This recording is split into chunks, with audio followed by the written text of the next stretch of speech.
Good morning student, welcome to online classes.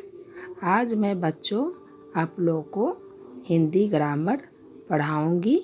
Class 5 का chapter का नाम है सर्वनाम, जिसको इंग्लिश में प्रोनाउन बोलते हैं। टुडे डेट इज़ 1 जून 2020।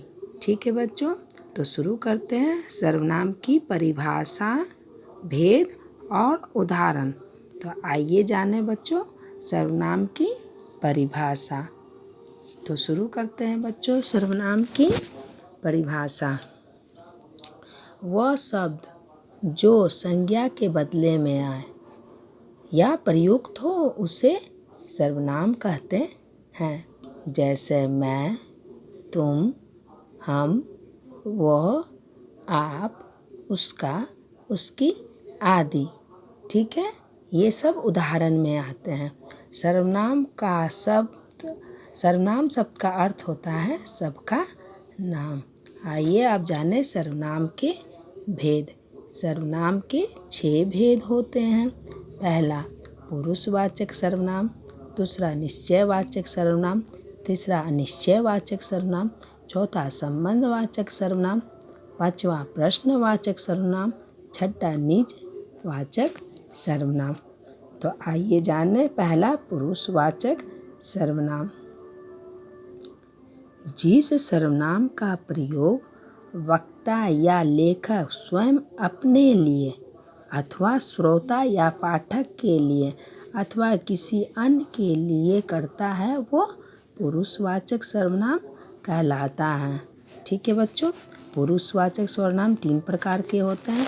पहला उत्तम पुरुषवाचक सर्वनाम, इसके बारे में जानकारी दे देती हूँ। जिस सर्वनाम का प्रयोग बोलने वाला अपने लिए करे। बच्चों यहाँ ध्यान से सुनिएगा। जिस सर्वनाम का प्रयोग बोलने वाला अपने लिए करे उसे उत्तम पुरुषवाचक सर्वनाम कहते हैं। जैसे मैं, हम, मुझे, हमारा आदि, ये सब उत्तम पुरुषवाचक सर्वनाम के अंतर्गत आता है, जो प्रयोग बोलने वाला अपने लिए करता है। ठीक है बच्चों, अब आइए मध्यम पुरुषवाचक सर्वनाम। जिस सर्वनाम का प्रयोग बोलने वाला सुनने वाले के लिए करे उसे मध्यम पुरुषवाचक सर्वनाम कहते हैं। जैसे तू, तुम, तुझे, तुम्हारा आदि। अब आइए बच्चों तीसरा प्रथम पुरुषवाचक, या उसे हम अनपुरुषवाचक सर्वनाम भी बोलते हैं। जिस सर्वनाम का प्रयोग बोलने वाला सुनने वाले के अतिरिक्त किसी अन्य पुरुष के लिए करे उसे हम अनपुरुषवाचक या प्रथम पुरुषवाचक सर्वनाम कहते हैं। दूसरा आ जाइए बच्चों निश्चयवाचक सर्वनाम। जो सर्वनाम किसी व्यक्ति, वस्तु आदि की ओर निश्चयपूर्वक संकेत करे वे निश्चयवाचक सर्वनाम कहलाते हैं। इनमें यह, वह, वे सर्वनाम शब्द किसी विशेष व्यक्ति आदि का निश्चयपूर्वक बोध करा रहे हैं, उन्हें हम निश्चयवाचक सर्वनाम कहते हैं। ठीक है बच्चों, यहाँ तक आप लोग समझ गए निश्चयवाचक सर्वनाम। अब तीसरा आ जाइए अनिश्चयवाचक सर्वनाम।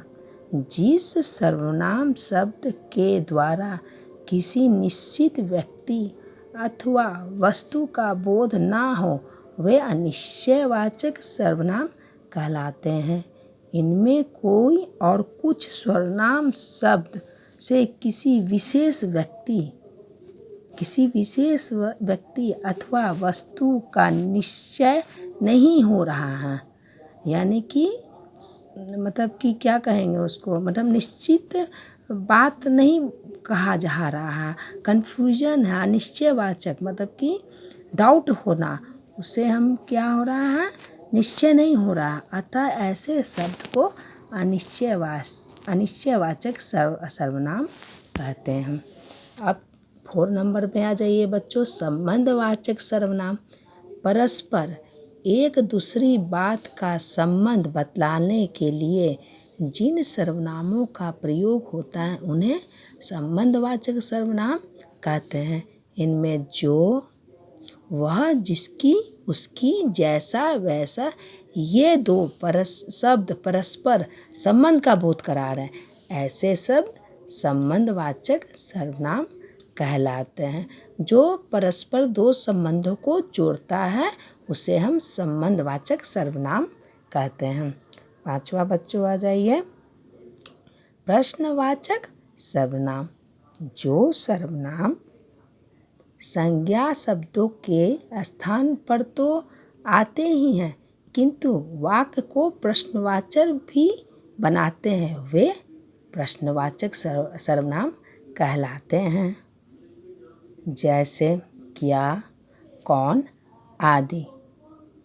इनमें क्या और कौन शब्द प्रश्नवाचक सर्वनाम है, क्योंकि इन सर्वनामों के द्वारा वाक्य प्रश्नवाचक बन जाते हैं। तो बच्चे आप लोग प्रश्नवाचक सर्वनाम के बारे में भी समझ गए होंगे।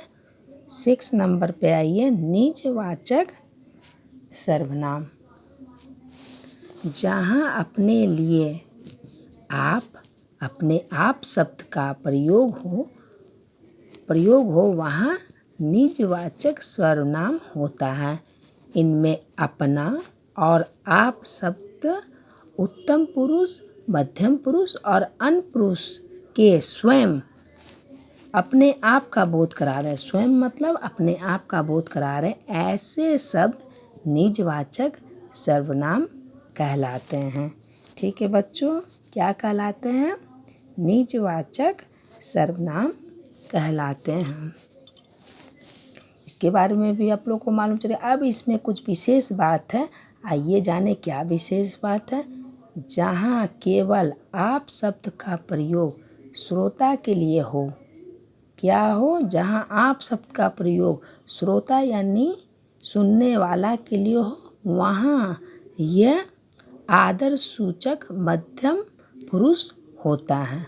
और जहाँ आपका प्रयोग अपने लिए हो, वहाँ निजवाचक होता है। तो बच्चों, निजवाचक किसके लिए आता है? जो अपने आप का प्रयोग हो, ठीक है ना।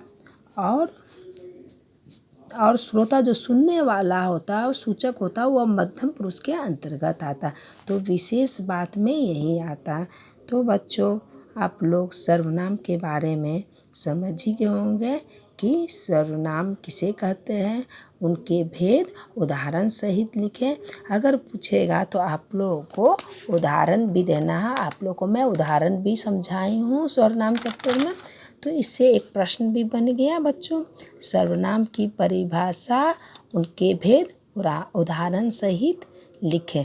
तो आप लोग सर्वनाम के बारे में अगर पूछा जाएगा तो आप लोग परिभाषा भी समझ गए, उनके भेद भी समझ गए और उदाहरण भी समझ गए। तो बच्चों, आप लोग को कहीं दिक्कत होगा तो मेरा मोबाइल नंबर आप लोग को मैं बताई हूँ पिछले वीडियो में, आप मुझसे कांटेक्ट कीजिएगा। मैं आप लोग को बता दूँगी। जहाँ दिक्कत बुझाएगी तो आप लोग समझ ही गए होंगे। इसको आप लोग फेयर कॉपी पे लिखिएगा, क्वेश्चन बना के आंसर सहित। जो उत्तर मैंने आपको बताया है, प्रश्न भी मैंने पढ़ दिया है।